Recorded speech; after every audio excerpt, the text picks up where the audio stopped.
Vamos a hablar de la palabra. ¿Cómo crecer espiritualmente?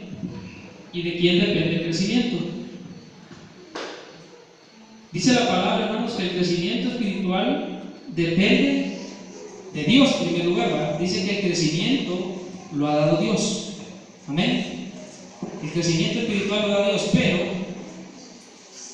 ¿cómo puede morar o producir Dios, hacer crecer en nosotros espiritualmente si no abrimos nuestro corazón a darle la oportunidad a Él de que Él pueda morar en nosotros y que podamos crecer? Hermanos, todos los que nos hemos entregado al Señor y hemos hecho un pacto con Él, no estamos sujetos a quedarnos estancados en un solo ser espiritual. Estamos sujetos a crecer. Según la palabra nos dice a nosotros que hay que crecer en la gracia que Cristo nos ha dado. Hay que crecer en la gracia, no quedarnos enanos espiritualmente. Y fíjense que el crecimiento espiritual a veces nosotros lo podemos confundir. El crecimiento espiritual no depende de cuánto se ocupe usted en lo físico, en la obra de Dios, en lo material, en lo que hagamos para la obra de Dios, de andarnos meneando de aquí para allá. No depende de ahí el crecimiento espiritual. Nos ayuda, sí, a mantenernos ocupados en la obra de Dios.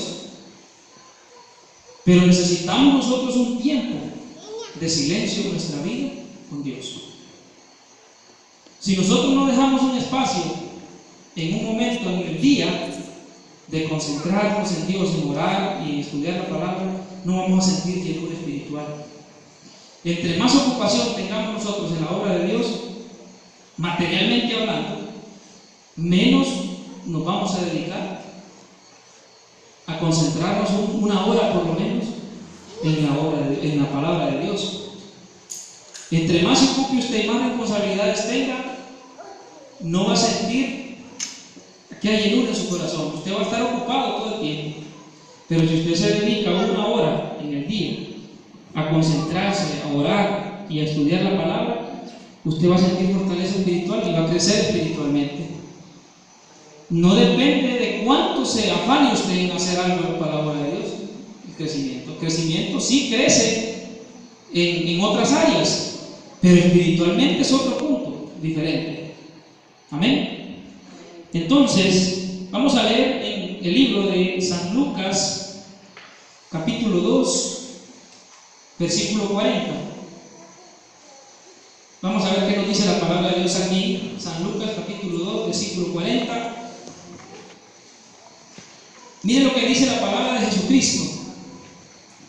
Dice, el 39 y el 40 dice: después de haber cumplido con todo lo prescrito en la ley del Señor, volvieron a Galilea, a su ciudad de Nazaret, y el niño crecía y se fortalecía, y se llenaba de sabiduría y de gracia de Dios, y la gracia de Dios era sobre él.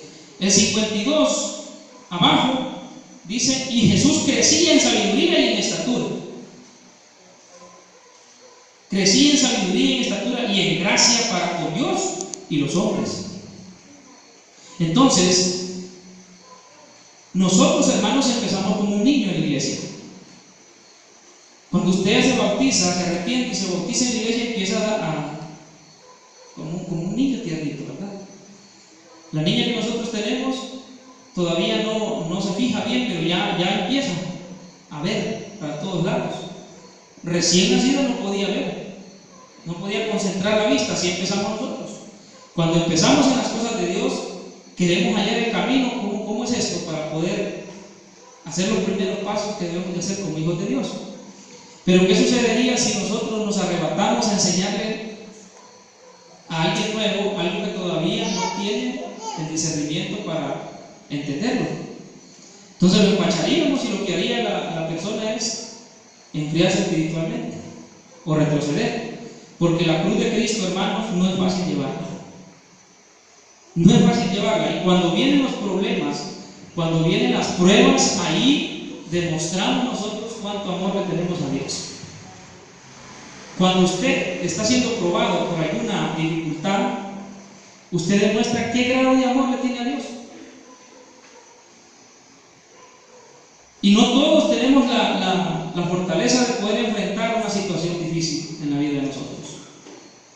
Muchos de nosotros podríamos retroceder, pero como dice la palabra, Dios no va a poner una carga a nosotros que no la podamos resistir. Nos va moldando poco a poco. Cuando estamos preparados para soportar las pruebas y las dificultades, entonces ahí viene la prueba. Amén. Entonces Dios le permite a Satanás tocar a Job porque sabía que Job iba a aguantar. Es cierto que Job tuvo sus reacciones negativas cuando dijo: maldito el día en que nací. Pero no desistió, él siempre seguía. ¿Quién de nosotros no comete errores en el momento de una prueba? Todos podemos decir o dudar. Se nos viene en nuestra mente: ¿dónde estará Dios? ¿Para dónde se fue? Y Dios está más cerca. Está cerquita, pero nos está dejando a nosotros a ver hasta dónde llegamos, hasta qué grado de fortaleza tenemos. Pero depende de cómo nos hayamos alimentado nosotros espiritualmente anteriormente. Ahora, si usted ha estado débil espiritualmente, al momento de una prueba usted es como el que está deshidratado, ¿no? Amén. El que está deshidratado con una pequeña enfermedad cae.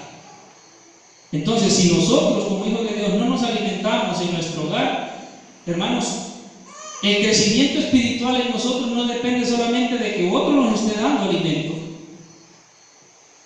El niño tiernito sí necesita del cuidado de la mamá y el papá.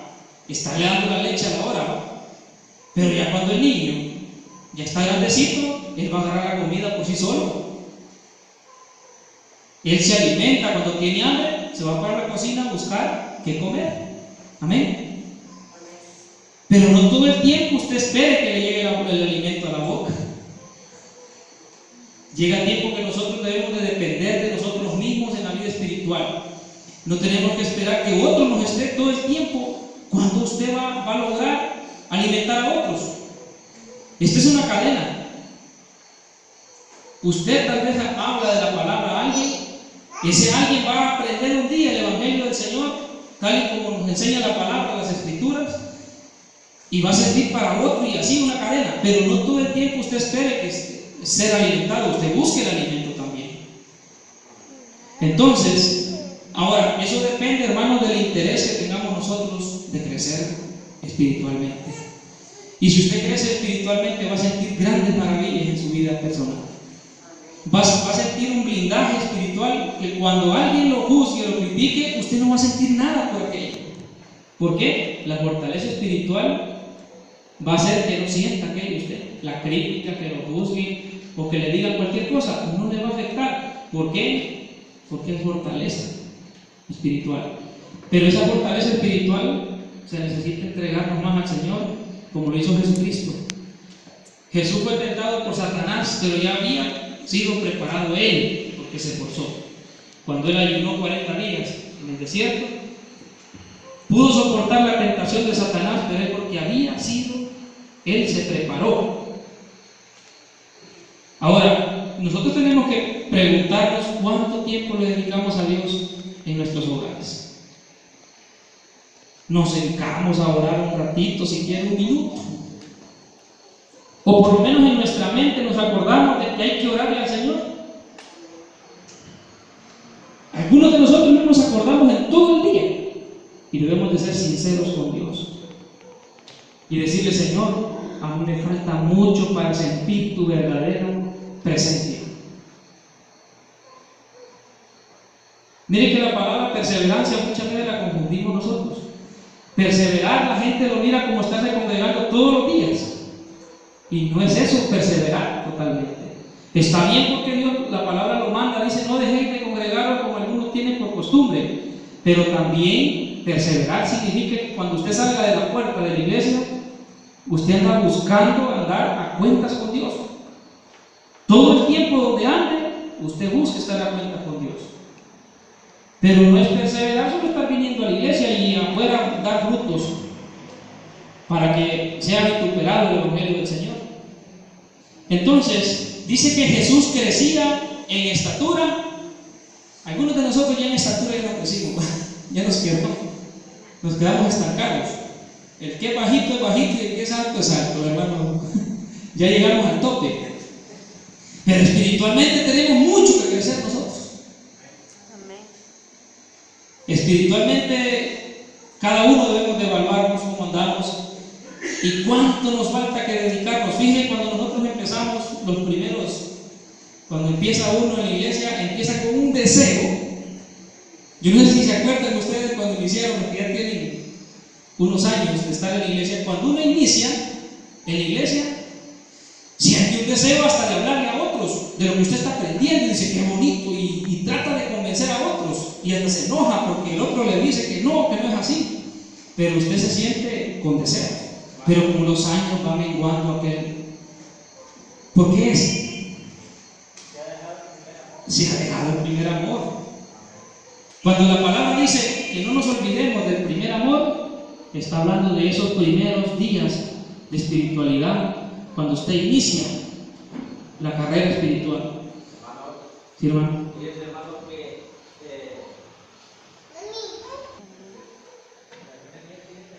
La luna de miel con Cristo, todo el tiempo tiene que seguir la luna de miel. Tenemos que vivir en armonía con Cristo. Pero cuando nosotros vivimos ya en problemas con Cristo, cuando nosotros mismos nos apartamos de las cosas buenas, empezamos a practicar el pecado.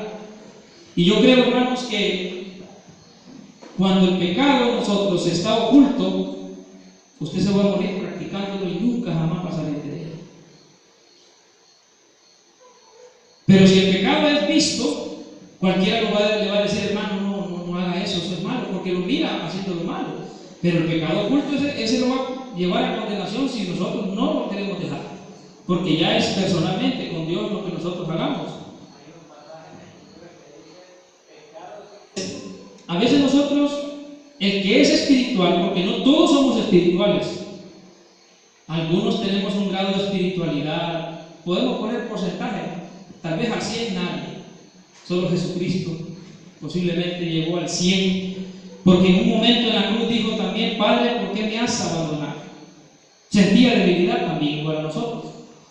Entonces, pero él se dedicó, se sacrificó en oración, en ayuno, para poder tener fortaleza en el momento que Satanás lo iba a llevar a la cruz, ¿verdad? Porque fue acusado por el enemigo, lo tentaba Satanás. Ahora, a Satanás no le convenía que Jesús muriera en la cruz.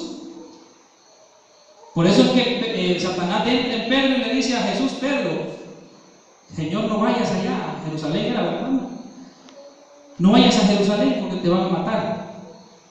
Y Jesús le dijo, apártate de mí, demonio o Satanás. ¿Por qué? Porque adentro de Pedro estaba Satanás. Y Pedro se asustó, qué barbaridad, dijo Pedro, lo que me acaba de decir Jesucristo. Y según Pedro estaba deseándole un bien a Jesús, pero el sentido espiritual era otro. Entonces nosotros tenemos que entender el Evangelio en el lado espiritual. No todo lo que hagamos debe ser material en la iglesia. Tenemos que dedicar un tiempo de silencio en nuestra vida íntima con Dios. Y si no pruebe usted, váyase a un lugar donde la naturaleza, debajo de un árbol, llévese la Biblia, póngase a orar y va a sentir la fortaleza. Usted iba a entender lo que no entendemos en la palabra de Dios. El problema es que nos ponemos a estudiar la palabra así como estudiamos cualquier literatura, pero ya cuando usted ora antes de estudiar la palabra, usted va a entender lo que no entiende, porque dicen que el hombre natural no puede entender las cosas espirituales porque se han de discernir espiritualmente. Vamos a leer, hermanos, en 1 Corintios capítulo 3, versículo 5. Miren lo que dice el apóstol Pablo aquí. Lo que depende de nosotros tiene un límite. Lo que depende del que enseña, el que predica, tiene un grado de un límite. Sí está pendiente el que enseña de verse el fruto en el que escucha la palabra. Y al final, con el tiempo, el que esté escuchando va a ser otro que va a estar enseñando a otro que viene llegando al camino del Señor. Entonces,